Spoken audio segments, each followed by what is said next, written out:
Gracias, señor presidente. Estamos discutiendo hoy un proyecto que en sí no amerita mucha discusión, me parece. No lo amerita porque desde el punto de vista, por lo menos de los instrumentos jurídicos con que dota el Poder Ejecutivo, muchas de las cosas que están incluidas ya están consideradas en otras leyes preexistentes. Sí, de hecho, hace muy poco aprobamos la 27.591, que es la de Solidaridad Social y Reactivación Productiva en Emergencia Económica, que contiene muchas de las cosas que hoy están en este proyecto que estamos debatiendo. Son pocos artículos, la mayoría son de índole declarativo, salvo algunas excepciones, pero ya el artículo 65 de la Ley de Administración Financiera permite al Poder Ejecutivo que haga operaciones de crédito público. Nos llama la atención que, contrariamente a lo que suele ser la norma, no participe lo que es la vieja Oficina Nacional de Crédito Público, creo que ahora se llama Unidad de Gestión de la Sustentabilidad o Sostenibilidad de la Deuda Pública Externa, porque es por la propia Ley de Administración Financiera, artículo 68, la que entiende en esta materia. Otros de los artículos, el 5, el 6 y el 7, son muy similares en su contenido al 11, el 16 y el 17 de la Ley de Deuda Pública del año 2010. Tampoco nos parece que amerite una discusión muy profunda el contexto en el que lo estamos discutiendo. Es decir, es necesaria la ley, es necesaria como manifiesto o manifestación de nuestro respaldo a una negociación que va a ser difícil y que es imprescindible. Y es difícil e imprescindible por el contexto, sí. Es decir, cuando uno habla de la incapacidad de endeudarse por el costo de ese endeudamiento, están hablando de insustentabilidad o, como mínimo, de problemas de liquidez. Cuando uno ve el riesgo país, eso es lo que manifiesta. Cuando uno ve que hemos tenido que poner otra vez en Argentina cepo porque hay fugas de reservas, dice exactamente lo mismo. Cuando uno ve que el gobierno anterior tuvo que reperfilar, dice exactamente lo mismo. Cuando uno ve el monto de los vencimientos de este año, 65.000 millones de dólares, 18 puntos del PIB, o los años subsiguientes, 10, 11 puntos del PIB, también eso manifiesta que hay una situación de fragilidad. Y una situación de fragilidad en donde todos tenemos que trabajar mancomunadamente para ver cómo salimos de un embrollo bastante grande, no solo en materia de deuda, sino, como ya lo he dicho en otras ocasiones, en materia de la situación económica y social. Pero sí me parece que vale la pena hacer algunas consideraciones sobre todo esto.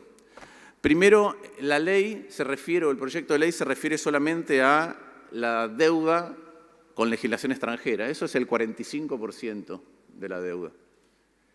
Es de hecho nada más que el 15% de los vencimientos que tenemos en el 2020. Si uno mira el total de la deuda con el sector privado, el 66% de la deuda es de legislación nacional. Entonces, esta ley, que en algunos casos, como decía, es redundante o superflua, solamente va a permitir un instrumento para una parte del enorme monto de deuda que tiene la Argentina. Y la pregunta primera que uno se hace es ¿por qué? ¿Por qué solo es una ley para la parte extranjera? Puede ser que la explicación sea en el medio de la negociación con los acreedores extranjeros, lo que necesitamos es una manifestación contundente de que el arco político en su totalidad está detrás de lo que la nación persigue. Si es así, perfecto, y ya miembros de nuestro interbloque han adelantado nuestro apoyo. Si tiene que ver con la secuencia con la que vamos a renegociar, puede ser, primero resolvamos lo externo y después resolvamos lo local, lo de la ley, la legislación doméstica. El problema de eso es que podemos estar sometiendo a aquellos que invirtieron con la ley argentina a ser el pato de la boda de una negociación si no resulta como esperamos en el marco externo. Es decir, si va a ser discriminada la deuda con legislación local. Y eso me parece que despierta algunas dudas o debería despertarlas, teniendo en cuenta que una de las cosas que Argentina necesita es darle, no más certidumbre a los extranjeros, que necesitamos dársela, pero mucho más certidumbres a aquellos que actúan y viven, consumen, ahorran e invierten en la Argentina. Pensemos que más o menos, no me voy a ir más atrás, porque ya muchos han hablado de periodos históricos más extensos, pero hemos pasado alrededor del 40% de nuestra vida en democracia en recesión, en default, ¿sí? En 2001 declaramos un default, en el 2005 hubo una renegociación, una reestructuración, en el 2010 se reabrió, en el 2013 se reabrió, después tuvimos el ataque de los fondos buitres, ¿sí? Pero eso hizo que en un momento tuviéramos que hacer malabares para ver cómo podíamos, por lo menos desde el punto de vista legal, poner a disposición el pago, aunque no pudieran acceder a ellos los legítimos acreedores que ya habían entrado en los distintos canjes. Recién en el 2016 se pudo terminar con los holdouts y otra vez, 4 años después, estamos hablando de una renegociación de la deuda. Entonces sí, seguramente hay algunas culpas en el monto de deuda que se ha tomado, sí. Pero también esto viene de otras cuestiones. Y la pregunta me parece que tenemos que hacernos es no tanto cómo nos echamos la culpa, porque además se dicen muchas cifras que parecen contradictorias entre sí y son todas ciertas, sino cómo hacemos para salir de eso. Y voy a dar un ejemplo. Recién se mencionó que es mentira que el 75% de la deuda se utilizó para pagar deuda vieja. Es verdad, pero hay 1 de cada 4 que se usó para otra cosa. ¿Para qué? Para financiar déficit. Y el problema no es esos 3/4, es el cuarto nuevo, es el cada dólar que se tuvo que tomar. Pensemos que cuando asumió el presidente Macri, 1 cada 5 pesos que el gobierno nacional gastaba no los tenía y los debía pedir prestado. Insisto, 1 de cada 5 pesos que el gobierno nacional gastaba no los tenía y tenía que sacarlos de algún lugar. Entonces, el camino elegido puede ser el equivocado, pero igual hay que buscar qué hacemos si seguimos gastando por encima de lo que generamos. ¿Y por qué digo que ahí somos todos responsables y prefiero mirar el futuro o usar el pasado para indicar cómo deberíamos comportarnos en el futuro? Porque en los últimos 60 años vivimos 52 en déficit. Solamente 8 años no tuvimos déficit. ¿Cuáles fueron? Bueno, 6 de esos son del 2003 al 2008. 6 de esos. ¿Pero por qué no había déficit? Bueno, porque primero cuando asume en el 2003 el gobierno de Néstor Kirchner, Argentina venía creciendo al 10% por año y tenía 5% de inflación anual. Entonces ya era una economía en crecimiento. Adicionalmente, eso hace que se generen más recursos públicos. En segundo lugar, el año anterior había habido 40% de inflación, con lo cual todos los impuestos subían nominalmente. En tercer lugar, la sociedad estaba tan asustada que no demandaba más bienes y servicios públicos. En cuarto lugar, el tipo de cambio era hipercompetitivo, como si hoy, ajustado por presión tributaria, fuera 140 pesos por dólar. Y con eso se podían recaudar retenciones. Y las retenciones que venían de vender en dólares y quedarse con una parte generaban otro ingreso adicional. Y después de eso vino la soja. Entonces, así es fácil tener superávit. Ahora, el gobierno empezó con 4 puntos de superávit y terminó el 2015 con 5.1. No 6, no 8, no, con 5.1. ¿Sí? Tuvo un resultado financiero de 5.1 negativo en el 2015 y arrancó con un superávit primario de 4 puntos del producto. Todo en el medio, además, de un gran aumento de la presión tributaria. La presión tributaria se incrementó en 1/3, es decir, el Estado todavía tenía más recursos.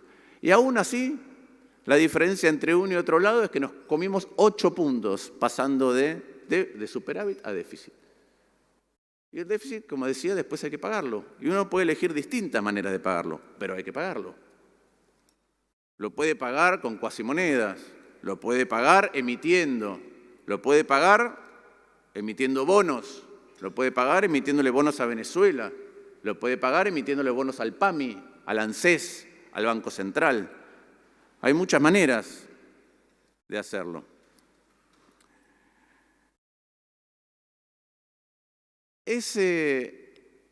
Esa pérdida del superávit primario que tuvo la Argentina del 2003 en adelante, que se perdió como resultado financiero en el 2008 y que terminó, como decía, con 5.1 de déficit o de resultado financiero negativo, también da cuenta de un desorden del Estado en los gastos y servicios públicos.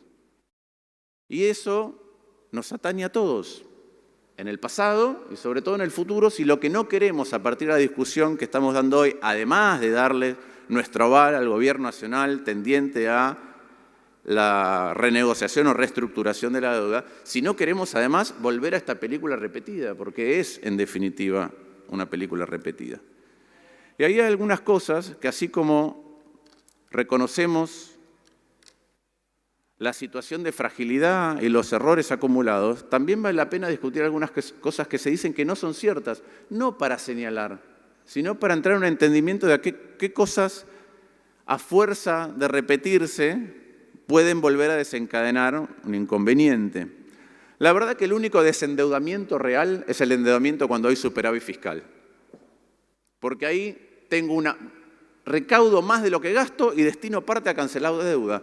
Si tengo déficit, es imposible que haya desendeudamiento. Imposible. Y como decía antes, el gobierno, desde el 2009 hasta el 2015, tuvo déficit recurrente. Entonces no hubo desendeudamiento. Sí hubo algo muy interesante, que es que no se tomó deuda con los mercados. ¿Por qué no se tomó deuda con los mercados? Bueno, porque el costo era muy alto. Porque en algunos de esos momentos estábamos en default. Pero no se tomó deuda con los mercados. Es cierto.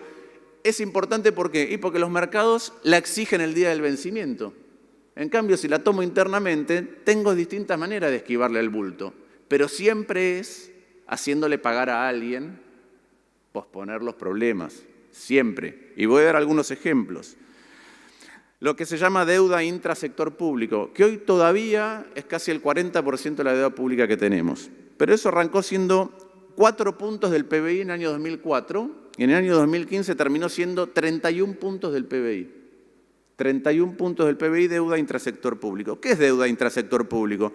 Bueno, el 33% de eso fue ponerle letras intransferibles al Banco Central para usar las reservas, para otra cosa. ¿En qué terminó? En cepo. ¿En qué terminó? En devaluación. ¿En qué terminó? En más pobreza.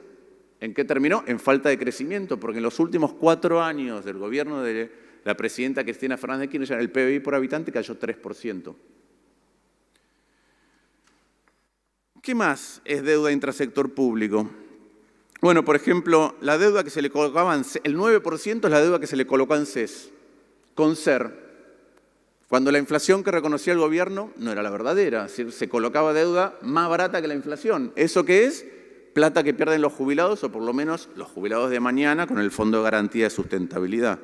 Otro 20% pagaba interés cero, en un contexto de 20% de inflación, la que se colocaba, ¿qué? A veces al PAMI, a veces a otros organismos intrasector público que tenían caja, es plata que falta mañana.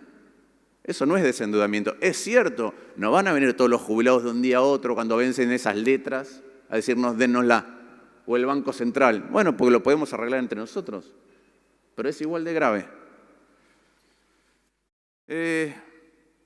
Digo esto porque me parece sinceramente que la única forma, si queremos poder tener una reestructuración que dentro de 4 años no vuelva a ser abierta, o 5, 6 o 8, es ser conscientes de dónde están nuestros problemas administrativos y dónde es que se genera finalmente el problema de la deuda, que es algo que se discutió. Obviamente se genera, la fuente principal es cuando hay déficit.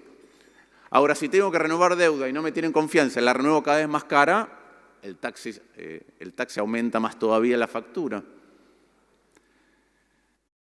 Si además de eso, producto de que usé todas las reservas del Banco Central y una devaluación, claro, el ratio deuda-PBI sube, porque la deuda se toma en moneda extranjera, un gran porcentaje, pero nuestro PBI está en pesos. Entonces hay muchos motivos detrás del aumento de deuda que solamente tomar deuda, y ahí insisto, creo que somos todos responsables.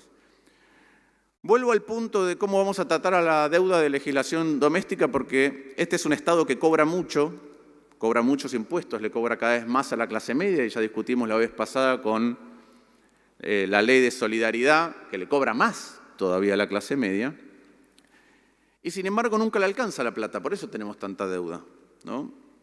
¿Qué quiere decir que no le alcanza la plata? Y bueno, que en algún momento emite y genera inflación, o usa las reservas y termina devaluando.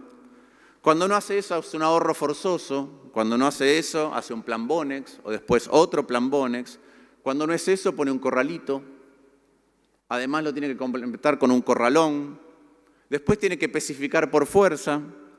A veces defoltea, a veces reperfila. Y a veces paga tasas que no son ciertas.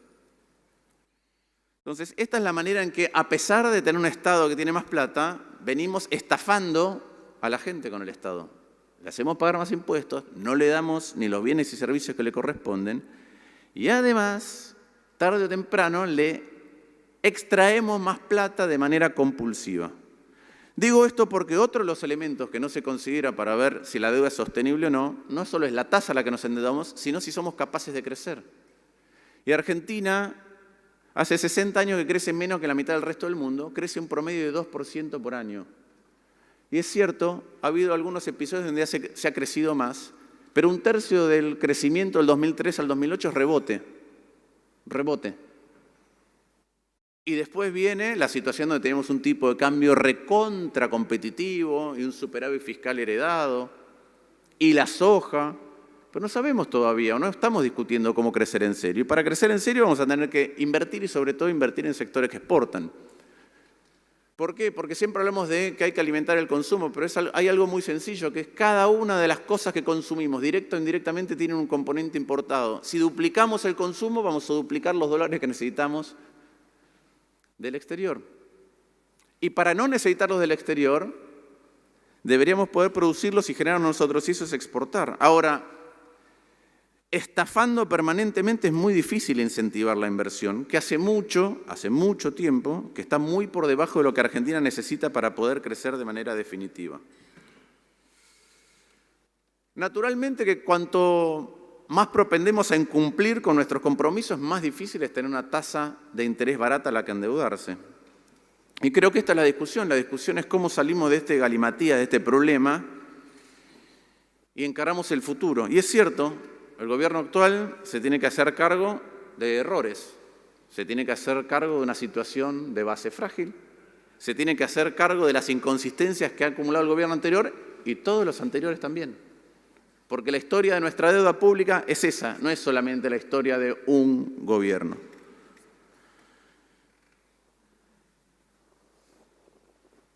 La verdad que por eso creo que es complejo. Me parece muy bien que estemos discutiendo cómo apoyamos una negociación, pero me parece que es muy complejo solamente señalar con el dedo de uno y otro lado, si es que queremos no repetir los problemas que tenemos, si es que queremos entender la fragilidad del contexto y que en lugar de estar entendiendo todos que todos hemos hecho cosas mal y que las podemos corregir colectivamente, lo único que estamos diciendo es que la culpa es del otro y que mientras no gane el otro vamos a estar bien, porque eso no suele ocurrir. No es la historia de Argentina.